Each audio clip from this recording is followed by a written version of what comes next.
viagem que mudou traços da cultura e de parte da população brasileira começou no Porto de Kobe. Não era a aventura, era a necessidade. Em busca de um pedaço de terra, japoneses embarcaram rumo ao Brasil. Foram 52 dias de viagem, até chegarem a Santos, litoral de São Paulo. De lá, muitos vieram ao Paraná. As famílias tinham um plano: trabalhar, enriquecer e então voltar para o Japão. Mas foram os netos e bisnetos dos imigrantes, 80 anos mais tarde, que fizeram a viagem de volta. Na bagagem, um sonho herdado, a busca por uma vida melhor. Nós viajamos até o Japão para saber como é o Brasil que existe aqui dentro. Hoje já são 320 mil brasileiros vivendo aqui. Durante toda esta semana você acompanha um pouco dessa viagem na programação da RPC. Nós vamos mostrar a cultura, as tradições, os hábitos do povo de olhinhos puxados, que aos poucos aprende a gostar das coisas do Brasil. Você não pode perder. Em 2 semanas percorremos mais de 10 mil quilômetros. Claro, sempre com a ajuda do trem-bala. Encontramos uma terra ousada e conservadora ao mesmo tempo. Na cidade dos templos, crenças de um povo que reverencia o passado e luta para preservá-lo. No país da organização, as ruas são impecáveis, apesar de não existirem lixeiras por toda parte e nem varredores. Mas do outro lado do mundo, nos deparamos com um ambiente familiar. Um certo clima de Brasil, um cantinho do Paraná. Visitamos um condomínio que é uma pequena cidade brasileira. E em muitas regiões é comum encontrar placas, mensagens em português. Na prefeitura de Iwata, província de Shizuoka, a paranaense Cristiane trabalha como intérprete e ensina os brasileiros a separar o lixo do Japão. Tem alguma dúvida? São 10 tipos de lixos e cada lixo é jogado num dia da semana, né? Respeitando o horário e o local, né? Que tem que ser deixado para a prefeitura coletar. Emprego conquistado porque domina a língua japonesa. E se para muitos falar é complicado, escrever então. E os ideogramas japoneses, as escritas também são muito difíceis. São anos de estudo, mas os japoneses ajudam, dão aulas de graça. Não só os brasileiros, mas outros estrangeiros, enquanto estiverem aqui, precisam trabalhar, estudar, estão vivendo o cotidiano daqui. Por isso é necessário falar a nossa língua. Aprendem português. Não tem febre, né? Tem apetite. Em troca, ganham alegria e descontração. Esta alegria e descontração faltam para os japoneses. Por isso gosto das coisas do Brasil. São brasileiros conquistando espaço nos palcos e no comércio. Cafezinho, feijão, tudo que você precisar, assim, você tem às vezes vontade de comer do Brasil, aqui você encontra. Nesta viagem, vimos a disciplina das escolas japonesas, ensinada também aos brasileirinhos. E o nosso futebol sendo copiado com estilo. Ishikawa Tadaharu tem 12 anos. É o único japonês desta escolinha de futebol.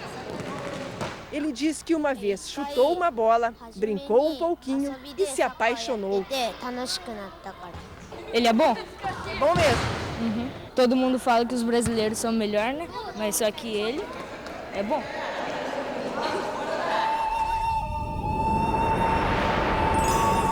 O país que foi destruído na Segunda Guerra se fortaleceu.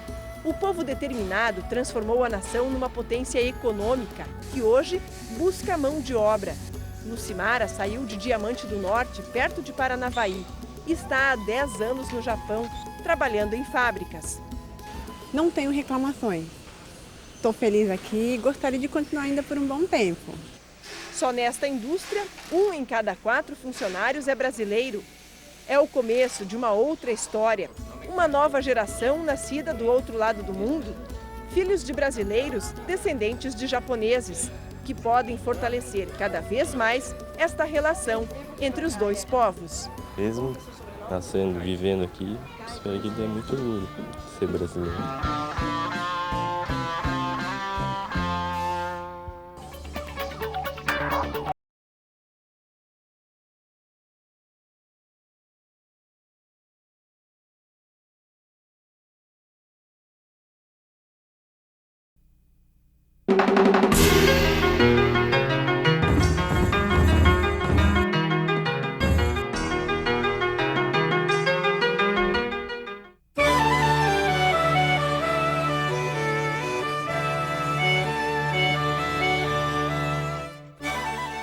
Satomaru, o primeiro navio que levou imigrantes para o Brasil em 1908, só restaram as fotos. A réplica guardada no museu é de um dos outros navios que vieram depois. O Japão, naquela época, estava numa miséria. Após várias guerras que houve na Ásia, o país estava enfraquecido e a superpopulação. Então, a imigração foi uma forma de aliviar um pouco a economia japonesa da época. Durante décadas, o povo foi convidado a deixar o país. Milhares de famílias seguiram para o Brasil. O prédio, construído há 80 anos, foi preservado graças à luta de brasileiros, para quem o lugar tem muito significado. Esta foi a última moradia dos imigrantes. Antes de embarcar para o Brasil, os japoneses ficavam alojados nesta hospedaria durante 10 ou 15 dias. Era o período necessário para que pudessem se adaptar às condições do ambiente do navio, onde permaneceriam durante quase 2 meses, cruzando o oceano, até chegar ao Brasil. Nas paredes, ainda hoje se vê o desabafo de quem deixaria o país na esperança de enriquecer e voltar à terra natal. Nós somos excelentes trabalhadores e vamos realizar o nosso sonho com sucesso. Esse é o nosso objetivo. Hoje são os filhos, netos e bisnetos daqueles imigrantes que buscam uma vida melhor na terra dos antepassados. Agora o trabalho é nas fábricas. Lucimara saiu de Diamante do Norte, região noroeste do Paraná. Já está há 10 anos no Japão e ainda não sabe quando volta para casa. A gente comprou um sítio, não muito grande, mas a gente tem um sítio que minha família toma conta. E a gente tem casa, né, de aluguel. 2 casas de aluguel. Eu quero ficar ainda mais um pouco, eu quero ainda juntar um pouquinho mais de dinheiro para mim acabar de fazer o que eu quero fazer no Brasil. E a hora que eu achar assim, que está na hora, eu pretendo ir para não voltar mais. Filha de imigrante, Marina chegou ao Japão 20 anos atrás. Ela faz parte da Comissão Brasileira de Kansai, na região de Kobe, uma das entidades que pressionaram o governo japonês a preservar o prédio de 5 andares, que agora vai ser reformado. Essa fase da história japonesa não é estudada nas escolas também. É apenas um comentário bem simples. Então, por isso que nós fazemos questão de manter essa história, mostrar para todos o que foi essa era, o que aconteceu nessa época, o que os imigrantes passaram. Mas hoje, graças a toda essa luta dos imigrantes, os Nikkeis que estão no Brasil, eles gostam do Brasil. Eu também adoro o Brasil. Estou no Japão há 20 anos, mas nunca esqueci que sou brasileira, que sou do Brasil.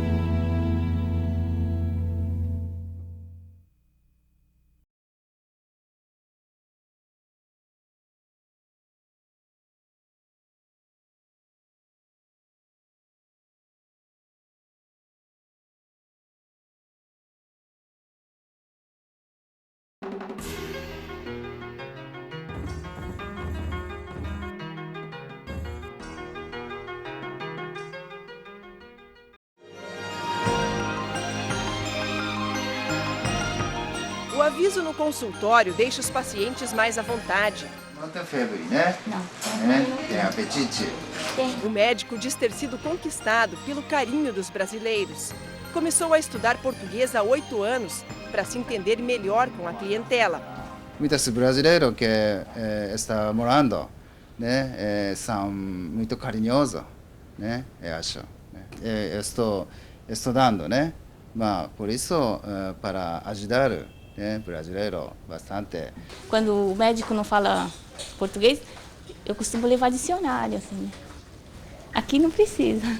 Mas nem todo japonês fala outras línguas. Por isso os estrangeiros que vêm ao Japão, os chamados dekasegues, têm necessidade de aprender o Nihongo, a língua japonesa.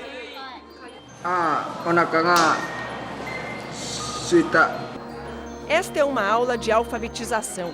Os alunos são todos operários de fábricas. Nas empresas, eles sempre têm um intérprete por perto, mas querem aprender a se comunicar para se integrar melhor ao país. Hiromi fala com facilidade, mas escrever o alfabeto japonês exige mais empenho. São muitas letras diferentes. Cada palavra é um kanji. É muito, muito difícil. As aulas são promovidas por associações brasileiras e internacionais, criadas para ajudar quem chega a uma terra de costumes tão diferentes. Os professores são todos voluntários que se dedicam a ensinar o Nihongo, a língua japonesa, para quem vem de fora. Uma iniciativa que tem ajudado a aproximar cada vez mais os estrangeiros dos costumes do povo e da cultura do país. Eles não estão aqui para 1, 2 anos, né? A gente já sabe, né, que está 10, né, 20 anos. Então a gente pede para eles, né, se esforçarem para aprender, dominar o mínimo necessário, né, para benefício dele próprio, né?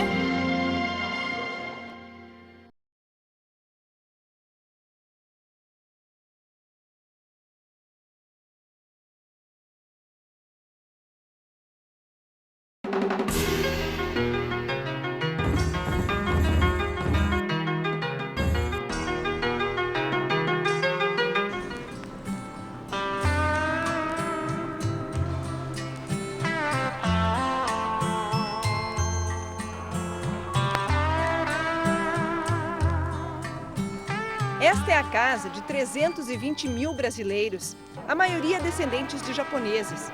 Eles fizeram o caminho inverso dos imigrantes que começaram a chegar ao Brasil 100 anos atrás. Muitos trabalham em fábricas até 12 horas todos os dias. Rotina puxada deixa pouco tempo para que eles aprendam a língua. Então, o jeito é facilitar a vida desse pessoal. A presença dos brasileiros é tão forte por aqui que muitos serviços já se adaptaram a eles. As máquinas, onde com uma moedinha você compra água ou suco em qualquer parte do Japão, já aprenderam até a falar o português. Bem-vindo! Obrigado! Aperolo! E por todo o Japão o Brasil aparece. As festas são uma forma de reunir a comunidade brasileira. Nesta época do ano, tem arraial em toda parte.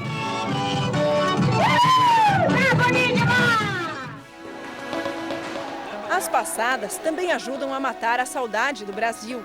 Thaís saiu de Umuarama com os pais quando era criança. Na escolinha de futebol de Toyohashi, ela diz que se sente mais perto do Brasil.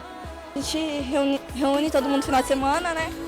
No dia de semana a gente estuda, daí final de semana a gente vai jogar bola. A gente vai conhecendo muitas pessoas e vai, distrai, né? Com a vivência, praticando esportes como aqui.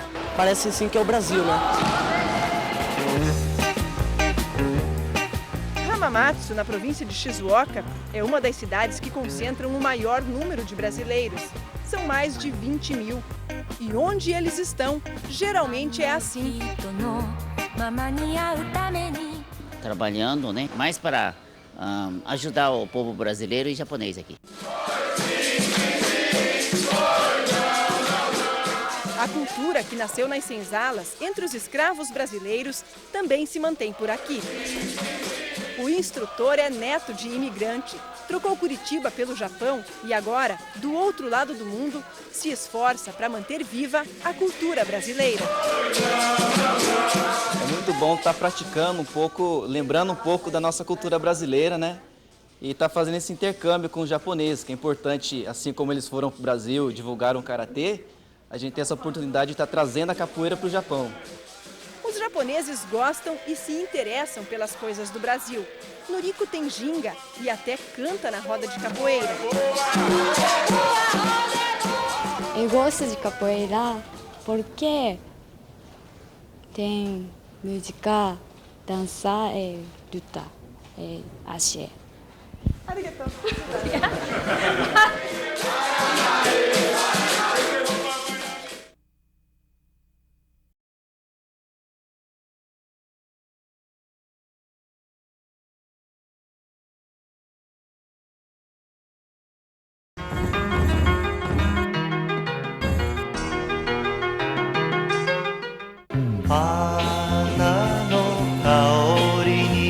Em pequenas atitudes, há relação muito próxima entre dois povos, parecidos muitas vezes por conta da herança genética, mas com diferenças culturais.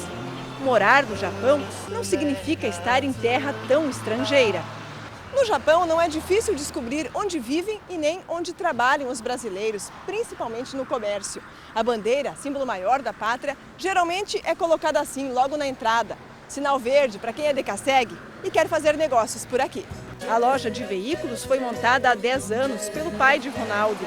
O comércio na cidade de Kane, próximo a Nagoya, tem clientela certa. os brasileiros que moram na região. Eles também sentem a necessidade de procurar uma loja brasileira, porque não vão conseguir o mesmo atendimento com o japonês. Então, existem os dois lados, o lado de quem está querendo vender e de quem está querendo comprar.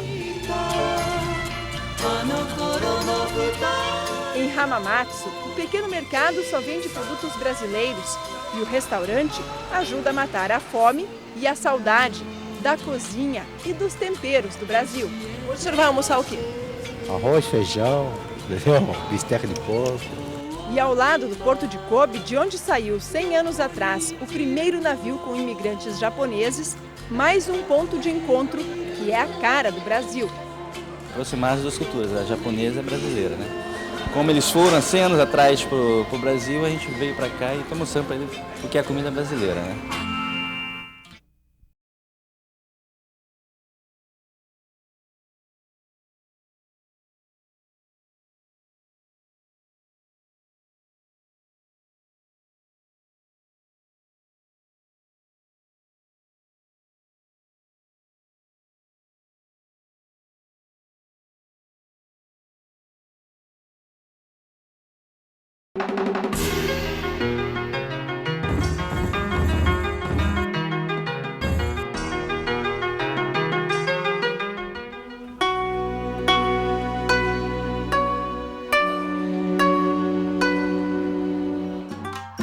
A antiga capital é um dos locais mais visitados no Japão.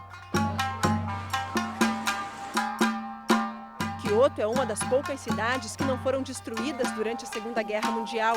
Por isso preserva características do Japão antigo. É o centro das belezas da tradição e da fé do povo.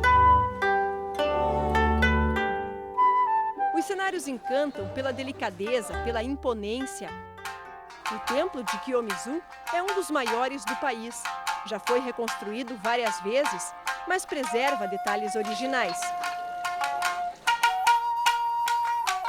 Este é um dos templos mais antigos do Japão, foi construído há 1.200 anos e é também um dos mais visitados por aqui. Segundo a tradição japonesa, antes de entrar é preciso enxaguar as mãos, um ritual de purificação seguido sempre quando se vai visitar um templo sagrado.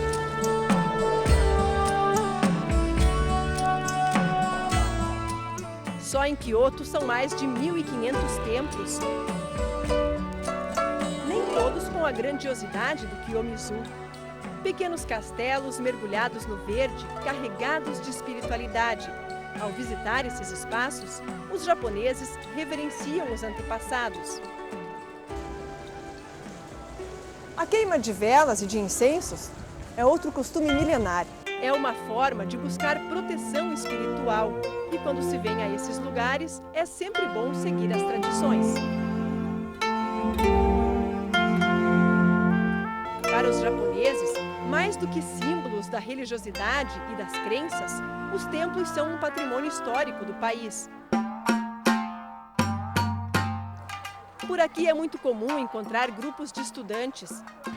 Este professor diz que os alunos precisam conhecer tudo isso de perto. O templo de Asakusa, em Tóquio, é um gigante carregado de espiritualidade.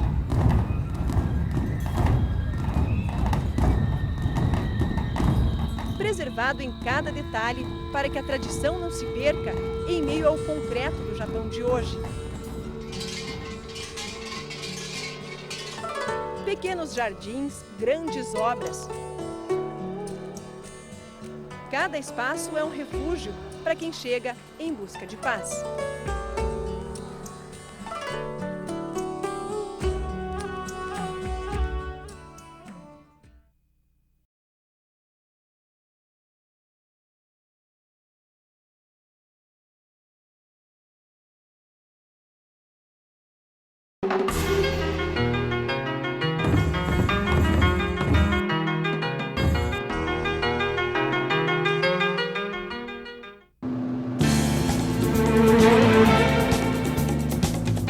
A viagem de Nagoya até Toyota é por uma via expressa.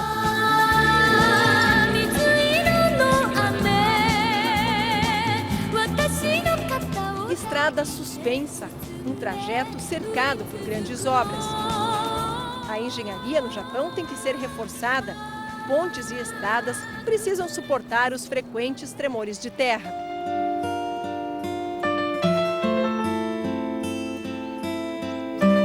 Terremotos que já fazem parte da vida de quem veio do outro lado do mundo. Chegamos a Toyota, uma cidade verde e amarela no Japão. Entre os 360 mil habitantes, vivem milhares de brasileiros, muitos deles neste conjunto de apartamentos. Este é o Homidante, um dos maiores conjuntos habitacionais do Japão. Aqui vivem principalmente trabalhadores das indústrias do setor automobilístico da cidade de Toyota, na província de Aichi. Nos apartamentos populares moram 6 mil brasileiros. É mais da metade da população do condomínio. É uma pequena cidade brasileira com uma rede de serviços voltada para quem está tão longe de casa. Aqui é possível encontrar tudo o que tem em terras brasileiras, com raras exceções. Mandioca fresca, porque a gente encontra mandioca congelada. Luzia ainda sente falta do Brasil. Há 15 anos ela deixou a pequena cidade de Sertaneja, perto de Cornélio Procópio. Veio em busca das oportunidades de trabalho. O plano era passar 2 ou 3 anos no Japão, fazer uma boa economia e voltar com dinheiro para abrir um negócio. Nós tentamos, só que não deu certo, né? E eu acho que foi falta de informação. Agora comprou o apartamento onde mora com a família e os planos mudaram. O nosso objetivo principal é terminar de pagar esse apartamento que a gente comprou, né? Terminando,